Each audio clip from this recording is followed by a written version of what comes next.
정부가 4.3으로 뒤틀린 가족관계를 바로 잡아주겠다고 약속한 지 4년이 흐른 지금 실제 얼마나 진척이 있었는지 앞서 보신 영상처럼 KBS는 기획 보도를 통해 살펴봤는데요. 취재기자와 함께 보다 자세하게 이 내용 살펴볼까 합니다. 안세영 기자 나와 있습니다. 안녕하십니까? 네. 자, 먼저 어떻게 해서 이 취재를 시작하게 된 건가요? 네, 이 취재를 시작한 건 이 서귀포에 사는 76살 오순자 할머니의 제보 덕분이었습니다. 이 오 할머니의 아버지는 이 4.3 때 대전 형무소로 끌려가 행방불명됐다 이 22년 8월 직권재심으로 무죄 판결을 받았다고 하는데요. 이 억울한 옥살이에 대해 국가에 형사보상금을 청구해야 하지만 이 가족관계가 꼬인 오 할머니는 아무것도 할 수 없었습니다. 오 할머니는 가족관계 정정 신청을 해놓고 이 2년째 기다리고 있었는데요.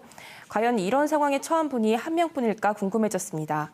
2021년 그 4.3 중앙위원회 결정으로 가족관계를 정정할 수 있도록 4.3 특별법이 개정된 이후 어떻게 진행되고 있는지 알아봐야겠다고 생각했습니다. 네, 그런데 안세영 기자, 뉴스에서 보니까 이분을 실제로 만나 뵙지 못했다면서요? 네, 그렇습니다. 이 오순자 할머님이 건강 악화로 병원에 입원하시면서 이 외사촌 동생분을 통해서 이야기를 들어볼 수 있었는데요.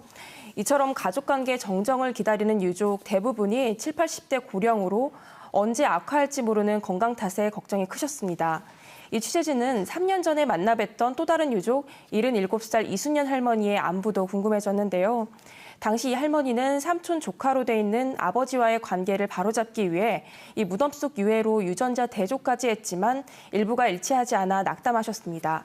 이 이후 복잡한 절차 없이도 가족관계를 바로잡을 길이 열리면서 2023년 이 제주도에 정정 신청을 한 상태였는데요. 네. 네. 그런데 3년 만에 만난 할머니는 하루가 다르게 건강이 나빠지는데도 아직 조사조차 나오지 않고 있다며 막막함을 토로하셨습니다. 네, 많은 신청인들이 궁금해하실 것 같습니다. 왜 이렇게 속도가 나지 않고 있는 건가요? 네, 이 4년 전에 4.3 중앙위원회 결정으로 이 가족관계를 회복할 수 있는 법적 근거가 마련됐지만 이 갈 길은 멀었습니다. 이 정동 대상을 확대하는 이 관련 규칙과 시행령을 개정하고 이 심사 기준을 수립해야 했습니다. 본격적으로 정정 신청을 받기 시작한 건 2023년 7월부터입니다. 이 정정 신청이 들어오면 이 분과위원회가 3차례 심의한 뒤 실무위원회 심의를 거쳐 중앙위원회가 최종 심사하게 되는데요. 이때 분과위원회에서 사실조사로 자격을 검토하고 이 이해관계자들을 확정해 통지하는 데 많은 시일이 걸린다는 게 제주도의 설명이었습니다. 이 제주도는 아무래도 이 사안이 법원 판결에 준하는 결정 사안인 만큼 업무에 신중을 기하고 있다고 말했는데요. 네, 이를 위한 전담 조사 인력은 지난해 하반기에야 기존 2명에서 6명으로 확대됐습니다. 이 상황이 이렇다 보니 현재 단 한 건이 처음으로 실무위원회 상정을 앞둔 것으로 파악됐습니다. 그렇군요. 자, 그렇다면 가족관계 정정 신청이 그동안 얼마나 들어왔다고 하던가요? 네, 지난해 말까지 약 2년간 400건가량이 들어왔다고 하는데요.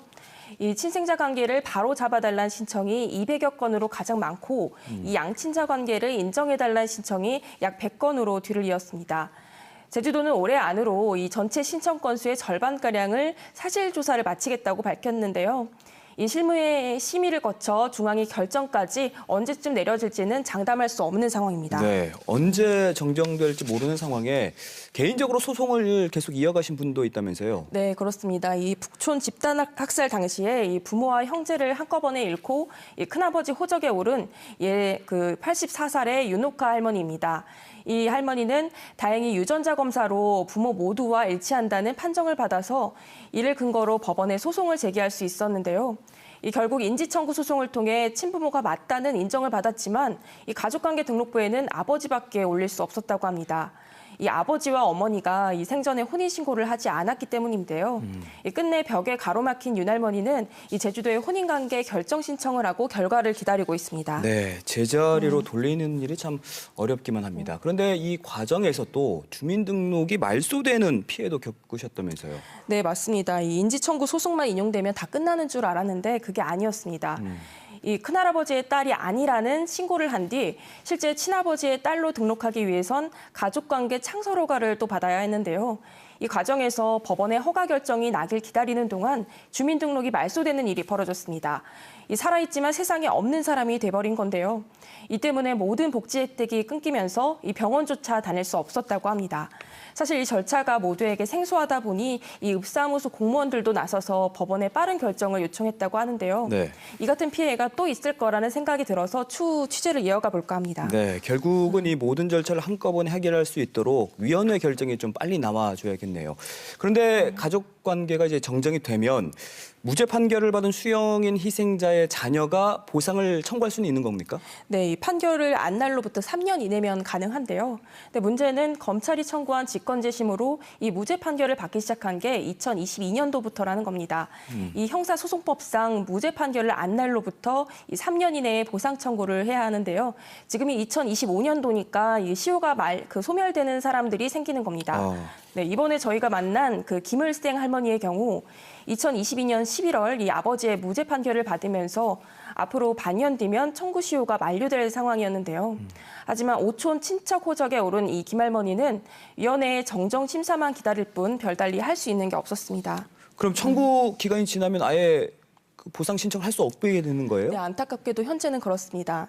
네, 그래서 이 지난해 9월에 이 뒤틀린 호적으로 권리를 주장하지 못하는 유족들을 위해서 이 청구 기간에 관한 특례를 담은 4.3 특별법 일부 개정안이 국회에서 발의되는데요.